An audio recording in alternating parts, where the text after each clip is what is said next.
में मेरे कान्हा के उस भात से।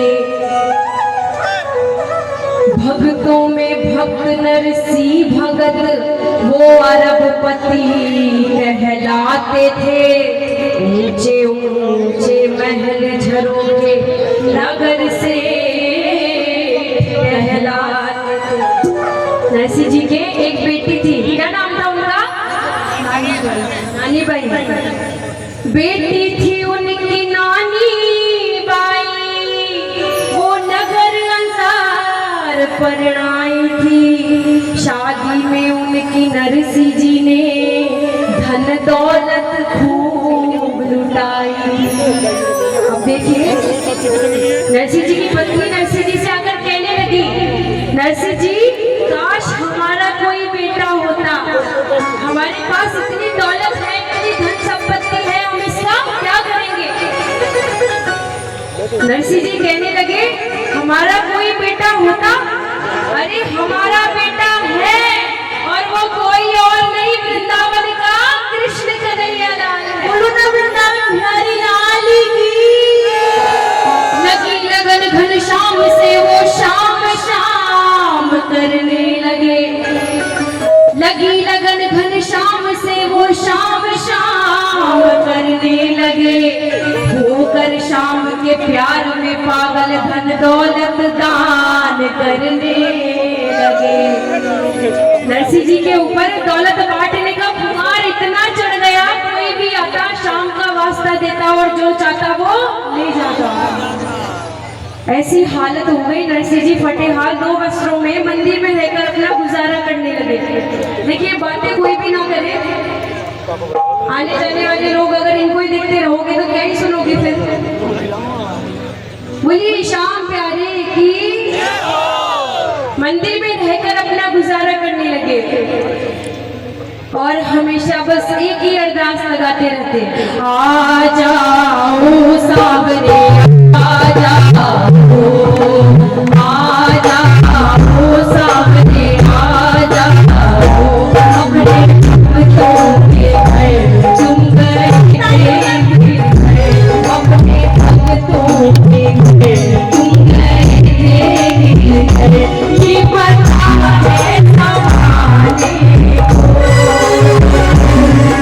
आ जाओ नाम नरसी के यहाँ, कुछ पल में बिताने।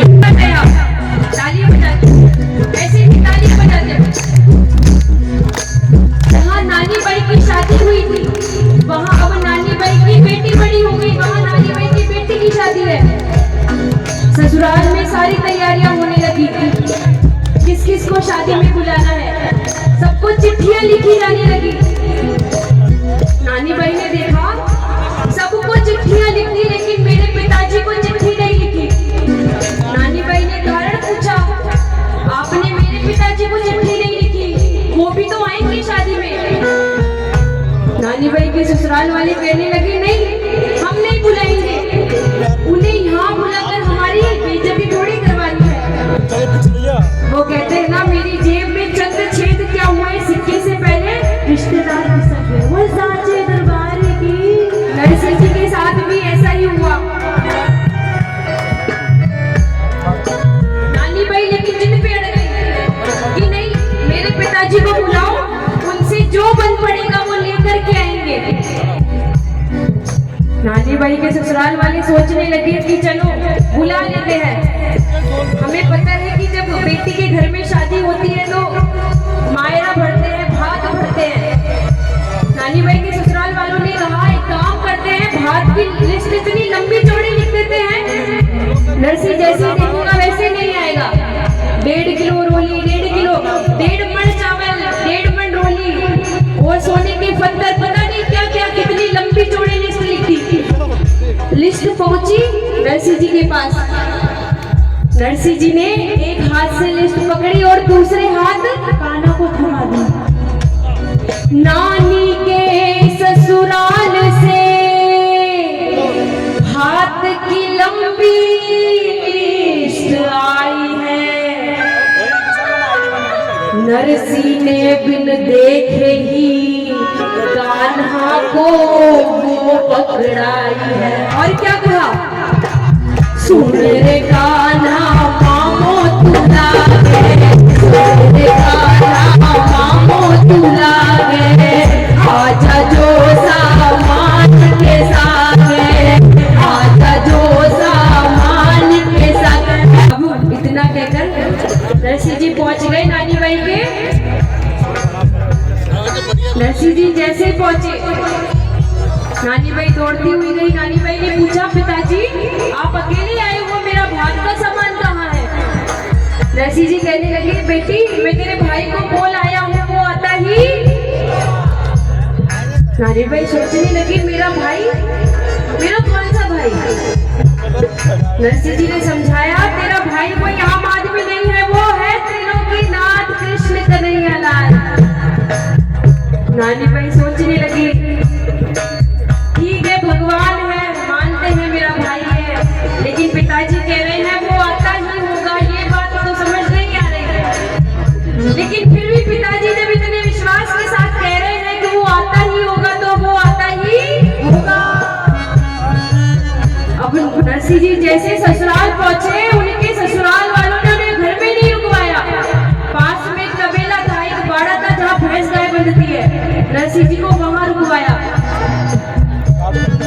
नानी बाई ने देखा कि आज मेरे पिताजी की हालत ऐसी है, तो मेरे पिताजी के साथ कैसा बर्ताव कर रहे हैं ये, लेकिन फिर भी ठीक है।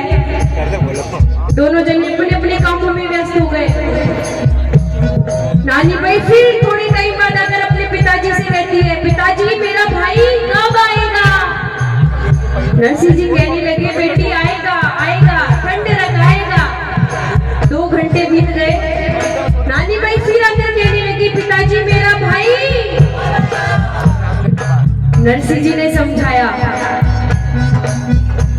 नरसिंह नानी से कहे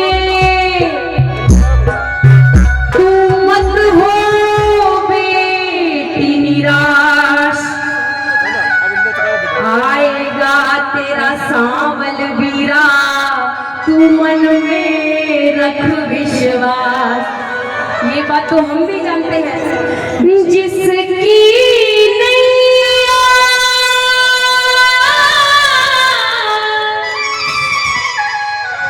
जिसकी नैया शाम भरोसे, जिसकी नैया शाम भरोसे, डोल भले सकती है नैया, डूब नहीं सकती है, डोल भले सकती है नैया, डूब नहीं सकती है। नरसिंह जी समझाने लगे अपनी बेटी को, आशा रख बेटी